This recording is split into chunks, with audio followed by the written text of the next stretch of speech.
접수람하고 수고 좌우 이렇게 인사했으면 좋겠습니다. 평안하셨습니까? 평안했습니다. 서기관과 바리새인들 중 몇 사람이 예수님을 찾아와서 예수님께 표적 부어주기를 요구했습니다. 화끈한 기적을 보여주셔서 예수님께서 메시아인 것을 믿을 수 있게 해달라는 것이었습니다. 그런데 예수님은 그들을 책망하셨습니다. 예수님은 이미 그들이 믿을 수 있을 만큼 충분한 표적을 보여주셨기 때문입니다. 예수님은 세상에 의술로 고칠 수 없는 자들을 수도 없이 고쳐주셨습니다.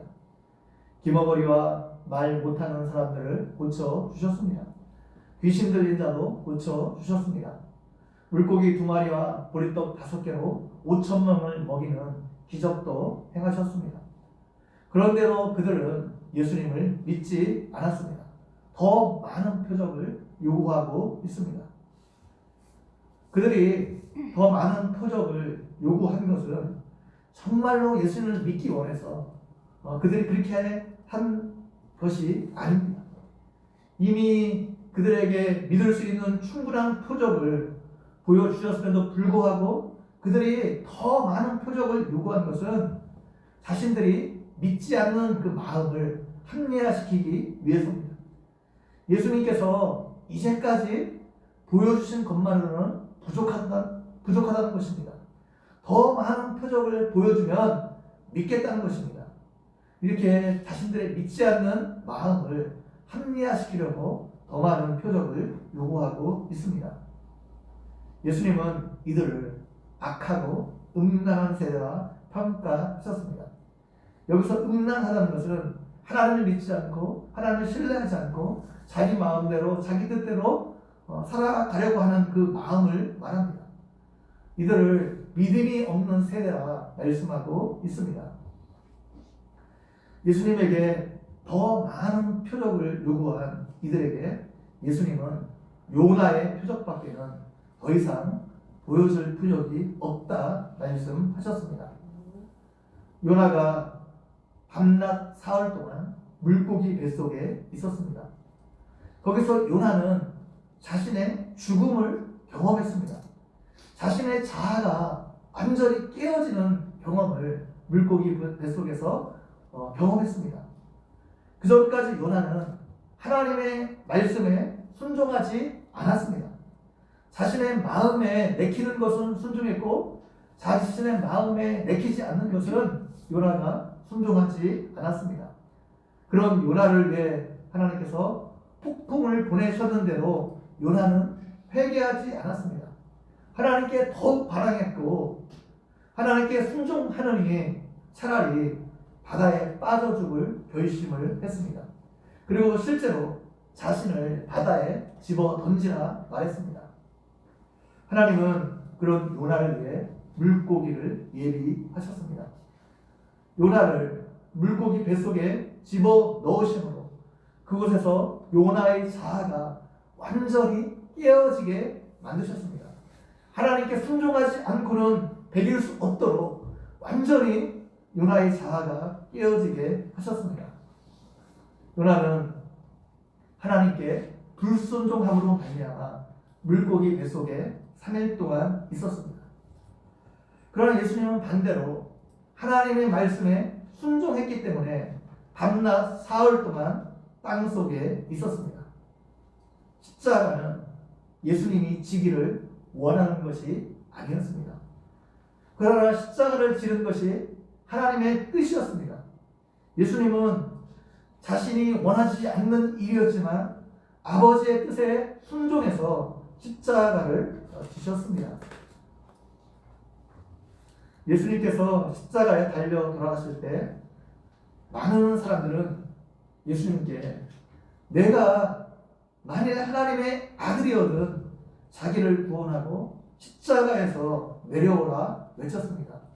내가 정말 하나님의 아들이라면 십자가에서 지금 무기력하게 죽지 말라는 것입니다.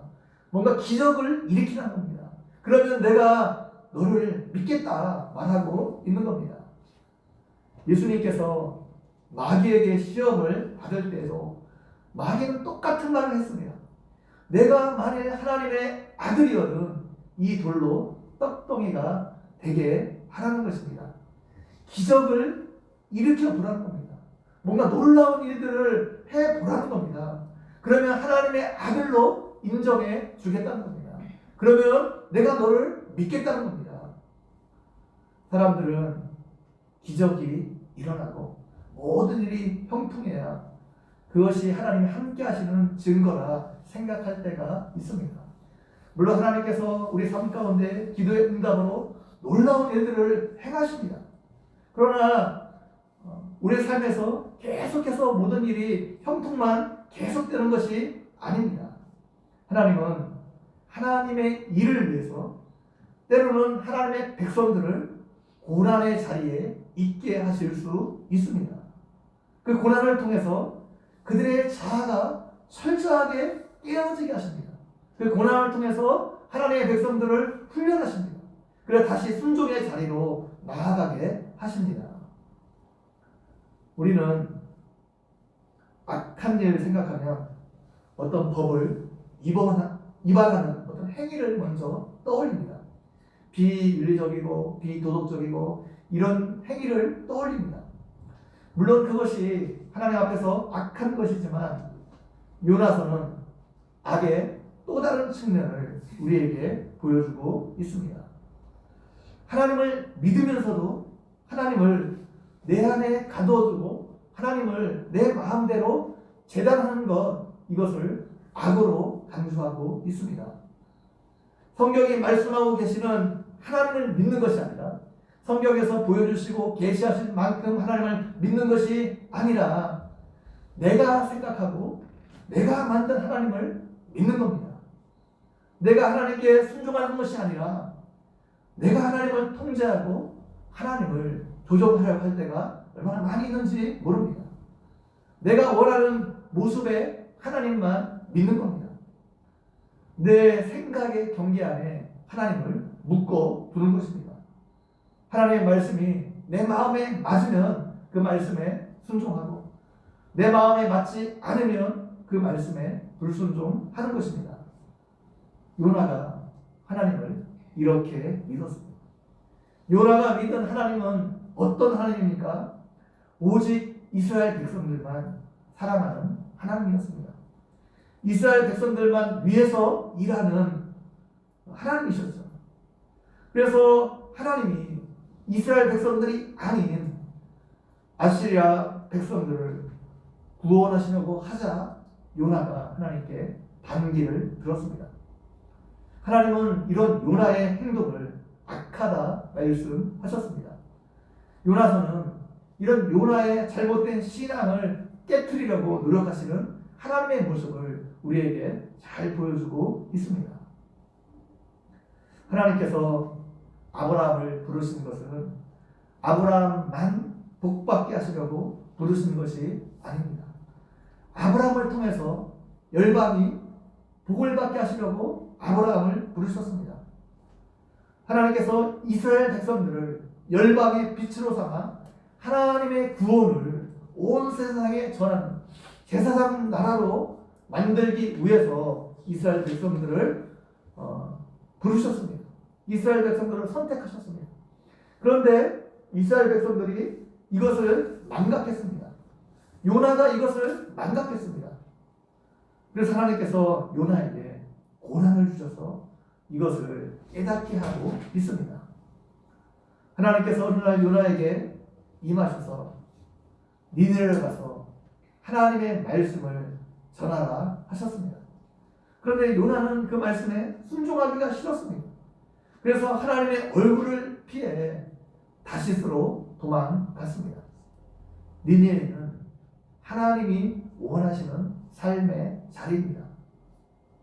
하나님은 우리가 하나님이 원하시는 그 삶의 자리에 있기를 원하십니다. 다시 말하면 이거 사명의 자리라고 말할 수 있습니다. 근데 반면 다시스는 하나님이 원하시는 자리가 아니라 내가 원하는 삶의 자리입니다. 죄인된 우리는 하나님이 원하시는 그 삶의 자리를 떠나 자꾸 자꾸 내가 원하는 삶의 자리로 가려고 하는 경향이 우리 안에 있습니다. 하나님이 원하시는 자리가 때로는 사명의 자리가 그것을 지키기가 힘들기 때문입니다. 하나님이 원하시는 그런 삶의 자리, 사명의 자리는 우리가 힘들어도 그것을 지켜야 합니다. 십자가는 예수님이 원하는 삶의 자리가 아니었습니다. 하나님이 원하시는 삶의 자리였습니다. 그래서 예수님은 하나님께 순종함으로 하나님이 원하시는 그 사명의 자리로 나가셨습니다. 힘들고 고통스러웠지만 얼마나 힘드셨어요. 그러나 십자가의 자리로 나아가셨습니다. 그 고난을 통해서 예수님은 인류를 구원하실 수 있었습니다. 하나님은 그런 예수님을 높여 주셨습니다. 영광스럽게 해 주셨습니다. 여러분이 힘들다고 해서 그 자리를 떠나 도망가면 편안함이 여러분을 기다리고 있을 것이라 생각하는 것은 큰 착각입니다. 하나님은 하나님의 백성인 여러분을 포기하지 않으십니다. 하나님이 여러분을 끝까지 추적해서 여러분이 고생할 거 다 겪게 하신다. 고생할 고생은 다 하게 하신 다음에 하나님께서 원래의 자리로 여러분을 돌아오게 하실 겁니다. 결국엔 순종의 자리로 여러분을 돌아오게 하실 겁니다. 요나가 풍랑을 만나고 물고기 뱃속에 들어가고 고생 다 한 다음에 결국에는 느네로 가게 되었습니다. 우리가 이 땅을 살아가면서 하나님이 원하시는 자리에 있는 것 쉽지 않을 수도 있습니다. 그렇다고 해서 그 자리를 회피하려고 도망가면 그것으로 끝나는 것이 아닙니다. 더 큰 어려움이 여러분을 기다리고 있을 수 있습니다. 그렇기 때문에 좀 힘들어도 하나님이 원하시는 자리에 머무르는 것이 안전합니다. 힘들어도 그 자리를 지키는 것이 안전합니다. 그 자리에 있는 것이 오히려 더 하나님의 뜻을 이루어드리고 하나님께서 결국 우리를 영광스럽게 하실 것입니다. 하나님께서 하나님의 뜻을 이루시는 패턴이 있습니다. 하나님께 일하시는 방식이 있습니다. 하나님은 어떤 일을 하실 때 먼저 계획을 세우십니다. 하나님께서 되는 대로 일을 하시는 분이 아니시죠. 이미 창세전에 하나님은 완전한 그림이 있죠. 완전한 청사진이 있습니다. 그것을 하나님의 뜻이라고 말할 수도 있고 하나님의 섭리라고 말할 수도 있고 좀 더 이렇게 넓히게 되면 하나님의 작정이라고 말할 수도 있습니다. 계획을 세운 다음 하나님은 그 계획을 실행할 사람을 선택하십니다. 그리고 그 사람에게 찾아가셔서 하나님의 계획을 말씀해 주십니다. 사명을 주시는 거죠. 그래서 그 사람이 그 하나님의 말씀에 순종하게 되면 하나님의 뜻이 그 선택한 사람을 통해서 이루어지게 됩니다. 하나님은 하나님의 뜻을 홀로 이룰 수 있음에도 불구하고 꼭 그렇게 하지 않고 사람을 통해서 사람과 함께 그 일을 이루시기 원하십니다. 그래서 그것을 통해서 그 사람을 성장시키시고 또 하나님의 마음을 알아가게 하시고 그것을 통해서 그 열매 맺는 기쁨을 하나님과 함께 하도록 하십니다.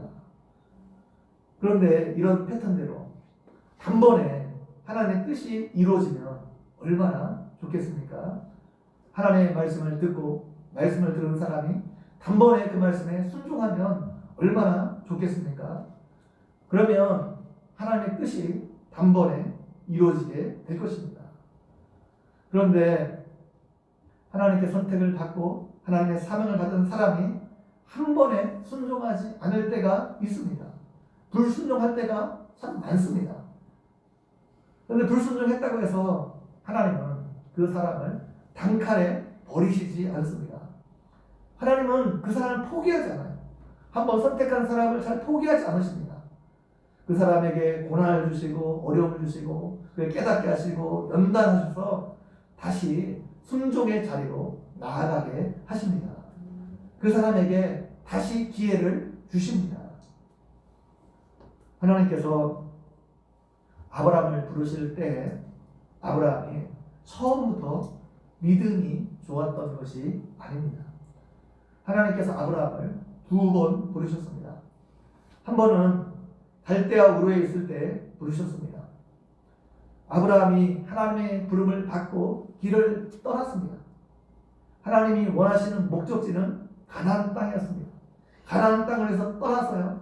그런데 아브라함이 중간에 하란에서 터를 잡고 오랫동안 그곳에 머물렀습니다.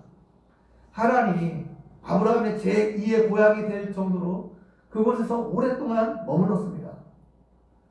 아브라함이 왜 하란에 오랫동안 머물렀는지 정확하게 알 수는 없습니다. 성경이 정확히 그것에 대해서 말해주고 있지는 않습니다. 데라가 죽은 이후에, 아버지 데라가 죽은 이후에 하나님께서 아브라함을 다시 부르신 것으로 보아 아마 아버지 데라의 영향이 컸던 것 같습니다. 데라가 죽은 이후에 하나님은 하란에 있는 아브라함에게 다시 나타나서 아브라함을 부르셨습니다. 그 내용이 창세기 12장 1절에서 4절에 나오는 내용입니다. 하나님께서 아브라함에게 고향과 친척과 아비집을 떠나 내가 내게 보여줄 땅으로 가라 말씀하셨습니다. 그런데 이번에는 아브라함이 그 하나님의 말씀에 온전히 순종해서 가나안 땅에 이르게 되었습니다. 하나님은 어떤 사람이 한 번 실패했다고 해서 그 사람을 버리시는 것이 아닙니다.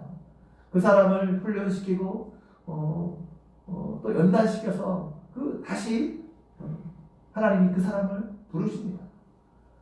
모세가 40이 되었을 때 이제 고통당하는 자기 민족을 위해서 무엇인가 해보려고 결심했어요. 그래서 히브리인들이 사는 고센 땅에 방문하게 되었습니다. 뭔가 내 민족을 위해서 내가 해야겠다. 어떤 그런 결심을 갖고 그 고센 땅에 가게 되었습니다. 학대당하는 자기 동족을 보게 되었고 그 분노를 참지 못해서 애굽 사람을 때려 죽였습니다. 이를 모세는 도망자 신세가 되었습니다. 40년이 더 지나 80세가 되었을 때 하나님은 모세를 다시 찾아오셨습니다. 이때는 모세가 아무것도 할 수 없을 것처럼 보였습니다. 이미 나이가 너무 먹었습니다. 힘도 많이 떨어졌습니다. 모세 주변에 누가 있는 것도 아니었습니다.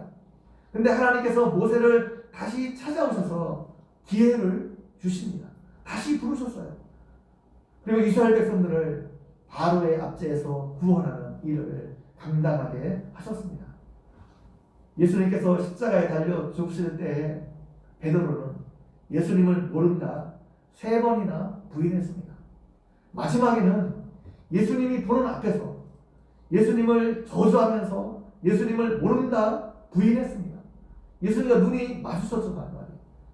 이런 베드로를 예수님은 부활하신 이후에 다시 찾아오셨습니다. 베드로의 잘못을 다 용서해 주시고 베드로를 다시 회복시켜 주셨습니다. 그리고 그런 베드로에게 다시 사명을 주셨습니다. 내 양을 먹이고 내 양을 치라. 그런 사명을 베드로에게 다시 주셨습니다. 요나가 하나님의 말씀에 불순종했다고 해서 하나님은 요나를 단칼에 버리지 않았습니다. 다른 사람을 선택하지 않으셨습니다. 하나님은 한 번 선택한 사람을 쉽게 포기하는 분이 아니십니다. 그 사람이 비록 불순종하고 믿음에 실패했을지라도 그 실패의 자리에 계속 두시는 것이 아니라 그 사람에게 찾아가셔서 그 사람을 회복시켜 주시고 그에게 새로운 기회를 주시는 분이십니다. 하나님은 그 선택받은 사람이 그 일을 행할 준비가 안 되었으면 그 일을 행할 수 있도록 준비시켜줘서 그 일을 시키시는 분이십니다. 여러분, 사실 처음부터 하나님의 일을 하도록 완벽하게 준비된 사람은 별로 없습니다. 하나님은 선택한 사람이 그 일을 감당할 수 있도록 먼저 그 사람을 훈련시키고 그 사람을 준비시키십니다. 하나님께서 하나님의 일을 위해서 사람을 준비시키는 방편이 고난입니다. 하나님께서 요나를 훈련시키기 위해서 요나에게 고난을 주셨습니다. 죽음의 골짜기 같은 물고기 뱃속을 통과하게 하십니다. 그 훈련을 통해서 요나는 하나님의 말씀에 순종해서 사명을 감당할 수 있는 사람이 되었습니다. 하나님은 어떤 사람에게 그 사람이 큰 사명을 감당하게 하기 위해서 그에 걸맞는 큰 고난을 허락하십니다. 그래서 우리가 당하는 고난의 크기는 우리가 감당해야 될 그 사명을 결정하기도 하는 것입니다. 그 사람에게 주어지는 그 고난의 무게가 크면 클수록 그 사람이 감당해야 될 사명의 크기도 커지게 되는 것입니다. 작은 고난을 받은 사람이 절대로 하나님의 큰 사명을 감당해 나갈 수 없습니다. 스펄전은 자신이 설교의 황태자가 된 이유를 다음과 같이 말했습니다. 불이 살라버리는 듯한 시험이 내 삶에 만약 없었다면, 하나님이 그 비극적인 일들을 내 삶에 허락해 주지 않았다면, 이런 것들이 없이 그저 내 삶이 다른 사람들과 같이 평탄했더라면, 제가 강단에 서서 설교할 때 아주 가난에 찌든 설교를 했을 것입니다. 저는 아주 빈약한 설교자가 되어 있을 것입니다. 그가 그렇게 고백했습니다. 스펄전이 설교의 황태자가 될 수 있었던 것은, 강단에서 능력 있는 그런 설교를 감당해 나갈 수 있었던 것은 그의 삶에 엄청난 고난이 있었다는 거죠. 불이 자신을 살라버리는 듯한 그런 고난, 또 삶의 비극들이 그에게 있었다는 것입니다. 그런 고난들이 그 스펄전을 설교의 황태자로 만들었다 고백하고 있는 것입니다. 하나님께서 우리를 하나님의 그 사역의 도구로 사용하기 위해서 고난을 통해 우리를 훈련하십니다. 하나님은 요나를 준비시키기 위해서 죽음과 거의 당분한 그런 경험을 하게 하셨습니다. 그리고 시험을 통과한 이후에 요나를 다시 부르셨습니다. 3장 1절에 여호와의 말씀이 두 번째로 요나에게 임했다 말하고 있습니다. 이 말은 하나님께서 요나에게 다시 기회를 주셨다는 말입니다. 요나를 훈련시키고 요나를 연단시킨 다음에 하나님께서 요나를 다시 불렀다는 말이에요. 요나에게 다시 기회를 주시고 사명의 자리로 요나를 불렀다는 말입니다.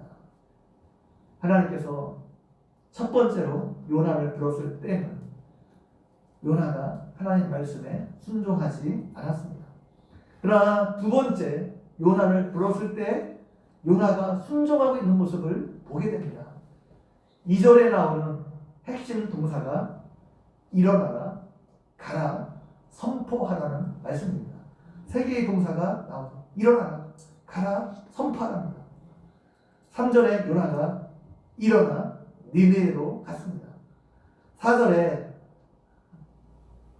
요나가 하나님의 말씀을 선포하고 있는 모습을 볼 수 있습니다. 요나가 물고기 뱃속에서 혹독한 훈련을 받았습니다.